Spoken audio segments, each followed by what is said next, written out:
Not બેસે કે નહીં? એ નથી સેટિંગ કરી શક્યા.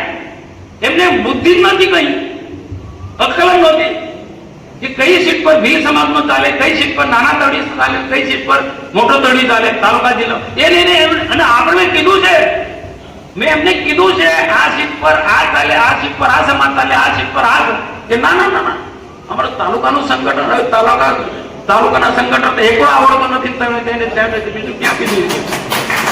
એને ક્યાં તમે ભરોસો નહીં પડે? કામ લાગ્યો છે આ મુદ્દો બહુ જોરશોરમાં જે વરસાય છે ભાષણમાં બોલવી. આ મુદ્દો ત્યાં બહુ આવ્યો છે. એવી કીધા કે મનસુખભાઈનું અપમાન, સાંસદના સાંસદનું અપમાન, આદિવાસીનું અપમાન, અપમાન અપમાન અપમાન આ જ ભાષણમાં ચલાવ્યું. સોશિયલ મીડિયામાં આખો જે મૂક્યો છે મુદ્દો, આ બધા મુદ્દાને જિલ્લાએ કાઉન્ટર કરવા જોઈએ. એ કાઉન્ટર નથી કર્યા. જિલ્લાએ કાઉન્ટર કરવા જોઈએ એ નથી કર્યા.